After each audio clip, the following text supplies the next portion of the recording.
মশিয়ারডাঙ্গায় vote কেন্দ্রে মোটামুটি আপনি দায়িত্বশীল না? হ্যাঁ, মোটামুটি আমি এগারো দলের পক্ষ থেকে দায়িত্বশীল। আচ্ছা, এখানে শুরু থেকে যে ভোট কাস্ট হয় তার প্রাথমিক কিভাবে কি শুরুটা হলো?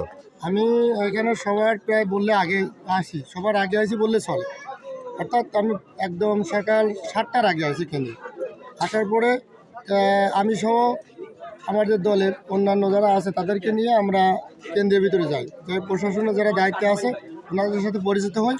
পরিচিত হওয়ার পরে আমরা তখন ওই কেন্দ্রগুলো কোথায় কীভাবে বুথ সেট করা হয়েছে সেগুলো দেখতে চাই। এরপরে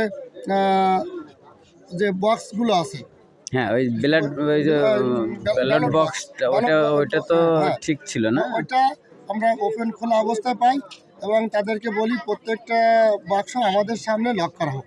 জি, আমাদের সামনে লক করা হোক এবং আমরা সহ সেইখানে যারা এজেন্ট ছিল তাদেরকে ডেকে এই বাক্সগুলো লক করা হয়। এখানে আমরা একটা প্রশ্ন করি, আমি ব্যক্তিগতভাবে প্রশ্ন করি যে এই কেন্দ্রে কতগুলো বাক্স আনা হয়েছে। তো আমাকে বলা হলো 8টা এবং আর অতিরিক্ত বিষয়টা প্রথম বলতে না আসলে পরে বলছে আর অতিরিক্ত 2টা আছে। যাই হোক, এরপরে সতর্কতার সাথেই যারা এজেন্ট বা আছে তাদেরকে বললাম যে তোমরা প্রত্যেকটা বক্সের নাম্বার লেখো এবং বক্সে যে লক আছে লক নাম্বারটাও লেখো।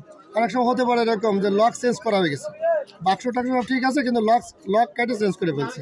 তো এই জন্য বলছি যে প্রত্যেকে লক নাম্বারটাও লেখো এবং ওনারাও খুব আগ্রহের সাথে সেটাও লেখাই দিল। যারা এজেন্ট আছে তাদেরকে বললাম যে আপনারা লক নাম্বারগুলো লেখেন। সেইভাবে আল্লাহর রহমতে ভোট গণনা শুরু হয়েছে। এখন সবাই মোটামুটি শান্তিপূর্ণভাবেই, এখানে অপ্রীতিকর কোনো ঘটনা ঘটে না এবং মানুষ ভোটারের উপস্থিতিও অনেক ভালো। এখানে ভোটার সংখ্যা আছে 2400 সামথিং প্লাস। একটু নাকি কি ওই সাইডে কি হচ্ছিল এরকম কোনো না, এখানে একটা কথা হয়েছিল, সেটা কথাটা আসলে তেমন একটা উল্লেখযোগ্য না, যা মিডিয়ায় উল্লেখ করার মতন কিছু না, সামান্য একটা কিছু এটা।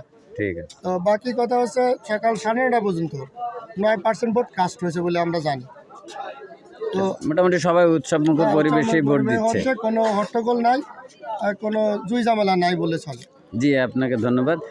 সুপ্রিয় দর্শক, আপনারা যেমনটি শুনছিলেন 8 দলীয় জোটের পক্ষ থেকে উনি 11 দলীয় উনি বাংলাদেশ খেলাফত মজলিস আল্লামা মামুনুল হক সাহেবের এখন ইউনিয়ন সভাপতি, উনি কথা বললেন এবং বলছেন যে সকাল থেকে তিনি যে ব্যালট বক্স সহ অন্যান্য যে ক্রাইটেরিয়া এগুলো তিনি পরিদর্শন করেছেন, সবই ভালো এবং সবাই শান্তিপূর্ণভাবেই আসলে ভোট প্রদান করতে পারছেন, তিনি এটা বললেন।